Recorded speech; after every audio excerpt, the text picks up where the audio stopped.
What's up, everyone? Back for another beer review, and today I'll be reviewing a beer from Three Beards Brewing, and they're out of Sunbury, Pennsylvania, and this is their Smash-o-Latern, and this is the 2022 release. So they're calling this one a Pumpkin Weizenbock, and on the side here it says a Weizenbock with pumpkin spices. It comes in at 8% alcohol by volume, 22 IBU, and at the time of review, I don't know exactly how old this can is, but I believe it's approximately 2 months old. We'll talk about that in a second, but first I want to give a huge thanks and shout out to a good friend of mine and a viewer of the channel, Justin, for this beer. So big thanks to him. In the description box, I'll post a link to the beer haul video I did that contains all the goodies he hooked me up with, and he gave me an entire case of Pennsylvania beer, and this one was included. And I'll be honest with you, there's a lot of great beers in that box that I've already reviewed, that I'm going to be reviewing in the near future,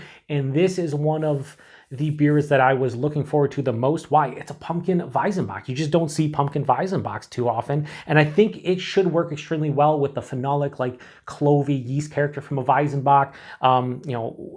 Should pair well with the pumpkin spices, plus all the malty goodness you get from a Weizenbock. Like, I think it's going to work extremely well. Now, the reason why I say I don't know exactly how old this can is because it does not have a can down date, but I did look on their Instagram. Looks like they released this one early to mid-September. We're here in mid-November, so approximately 2 months old, maybe a touch over. So anyway, yeah, on the side here, they have a little bit more information. It just says color ugly, which I appreciate. It says malt, wheat, Munich, and C40, hops, Columbus, and yeast is Goblin Drool. Another little thing over here, it says, please recycle, you dingus. I will. I'm a dingus, but I totally will. Anyway, I'm super pumped about this one. Not many pumpkin beer reviews left for me this year. It's not really coming out too much, but this is one of the couple I have left, and I'm here for it. So it's building a pretty big head here. So not gonna go crazy on the pour hill, something like this, okay? And yeah, I really like the artwork too. Really nice, simplistic. A Pumpkin Weizenbock. Like, I'm excited. I'm sure they exist out there. Like, I'm sure other brewers have done them. I just haven't had one myself. So yeah, that has a really deep, like, burnt red color. Like, definitely looks like rust. And it's weird because it has like a lighter orange here as it goes up. It's like a darker orange into like this deep reddish rust color. It looks really cool. Has about a 2-finger of this straight on tan colored head, almost like a very light caramel. Has a nice fluffy kind of head to it. A little bit of soap sudsy going on, but that's not moving. Yeah, looks like a Weizenbock. Let's get a nose. That smells fucking awesome. Wow. I don't say this a lot, okay? I've reviewed almost 60 pumpkin beers on my channel since I started it back in April of 2018. Since its inception, 60 pumpkin beers almost. That's a lot, right? This is a fantastic aroma. Definitely like the top 10. I'm getting all that like caramel, malty, just goodness you get from a Weizenbock, but the spices are different. I don't know it's because of that phenolic, like clovey yeast thing mixing in with, like, I think there's nutmeg and cinnamon in here. That's what I think I'm smelling. Definitely nutmeg, 100%. But there's clove, there's nutmeg, there's cinnamon, maybe a touch of allspice. This smells like the innards, the pumpkin pie filling, like to a T. Not quite getting like the vanilla whipped cream or like even a graham cracker crust, but it's the pumpkin pie filling and it smells delicious. There's also, now, call me crazy, but that yeast ester, like a banana. This almost is like someone made like a banana pumpkin roll. Kind of like that. Like there's enough of a banana essence to the beer that it's almost giving me like banana bread, but like with pumpkin spices. I know it sounds weird, but it smells awesome. Man, I could just smell this all day long. There's caramel, there's toffee, big bready component, which is why, again, I'm thinking pumpkin roll, banana bread pumpkin roll. Yeah, I mean, this is fucking great aroma-wise. Like, aromatically speaking, top tier. Anyway, thanks again, Justice.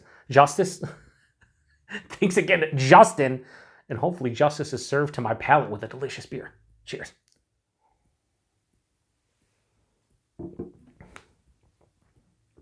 That's really good.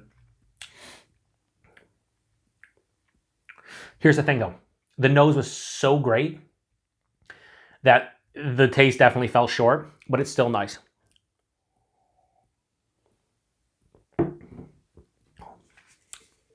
will say, there's something a little bit off with it, if we're just being honest right now. There's a little bit of like a slight tartness. Like it's starting to turn a little bit and become infected. It's after 2 sips. Let me go back for another sip.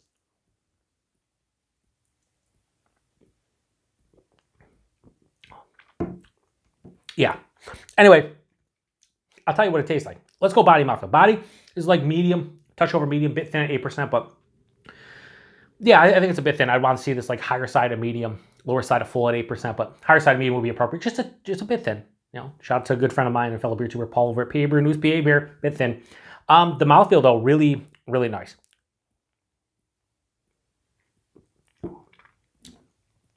It has a nice, smooth, kind of creamy sensation on the palate. It's carbonated, and at the front of the palate, it lets you know, but it really just jumps in that smooth creaminess almost instant, like after like the first, like, you know, 1/6 of the palate, like the tip of the tongue, maybe slightly after that, you know, you get that crisp kind of carbonated sensation, but then smooth and creamy. So I really dig the mouthfeel, makes up for the body a little bit. The taste though, each sip, go, you know, I sip 4 or 5 here. It has this, it's not like a sour ale. It's not like you know, like a Berliner Weiss or a Goza or like a Wild Ale. It just has, on like all around like the cheeks, there's this very slight like tartness. And what it's reminding me of, and keep this in mind, I mean, it's very similar, but instead of like a pumpkin pie, this is reminding me of like a pumpkin cider, sorry, instead of pumpkin beer, it's like a pumpkin cider. It has just that like crisp kind of almost apple-esque kind of tartness. Like not something you get from like a Granny Smith to that like level, but like a little bit into that realm. It actually works in the beer, but it's not supposed to be there. So front of the palate, there's caramel. There's a big breadiness. There's a lot of that malty goodness. You could probably say toffee if you want, maybe a little bit of like a touch of molasses in that realm, right? Like a dark, and the bread is like kind of like a darker brown bread.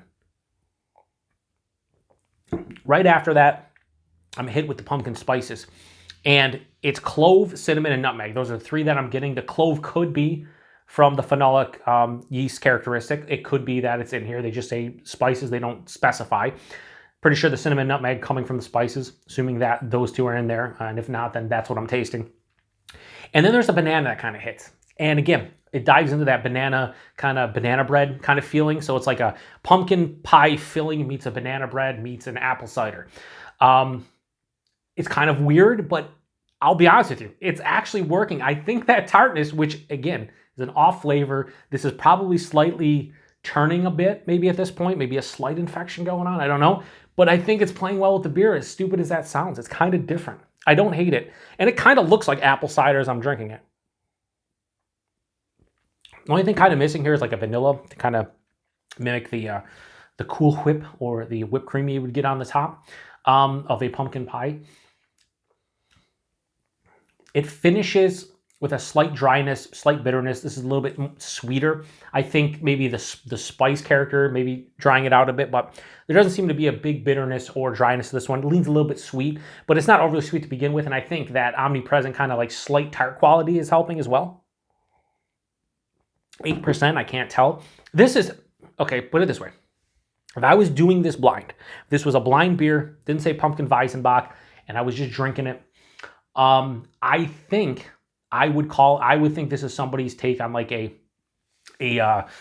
pumpkin sour.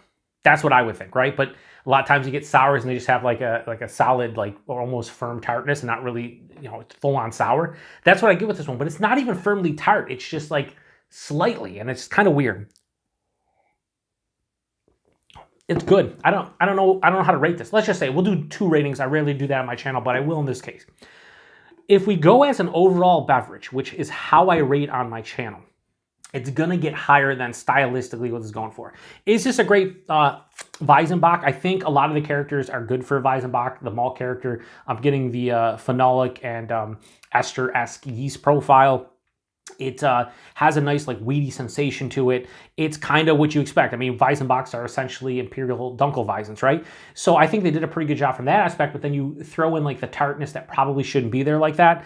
And I would say that they missed the mark a bit on a Pumpkin Weizenbock. I would give this like a 2.75 to a 3 out of 5 as far as a Pumpkin Weizenbock goes. Yes, the pumpkin spices are there. The Weizenbock is there to some degree, but you have an off-note tartness. You get points deducted. As far as a beverage and what I'm enjoying here, this is like a hybrid of a apple cider, a banana bread, and a fucking pumpkin pie slice all in a Weizenbock. Like that's what it is. It's kind of cool. But it's also one of these beers where it's kind of like a novelty thing. Would I ever want to drink this again? I don't know. Probably not. But it's fun. It's fucking fun. So I always rate on personal preference, as I always said, like stylistically, what they're going for, probably 2.75 to 3 at most, if I'm being generous. But Smash-o-Latern 2022 release from Three Beards. I'm going to give this a low 4 out of 5 and go 3.95 out of 5. Why? I enjoy this. And keep in mind, like I said, if you see this and you're in PA and you pick it up, or maybe you had it, I feel like if you drink this in another month or two, this is probably going to be pretty sour, or at the very least full-on tart.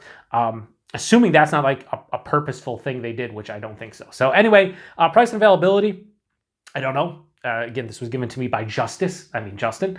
And yeah, I would hope that this, like $4 or $5 a can max, probably more in like the $3 to $4 realm. And availability, I've never heard of Three Beards until Justin gave me this beer. Now I'm curious to try more. I love their humor on the artwork there. And I am a dingus, but I will recycle this for sure, 100%. But anyway, 8%. Oh yeah, 8%. Can't really tell. Maybe a slight warming in the chest. Not much more to say. I don't know. We're going to shut it down. So if you've had this one before, post in the comment section. Let me know what you thought about it. Appreciate Justin hooked me up with this one. And yeah, until the next one. Cheers.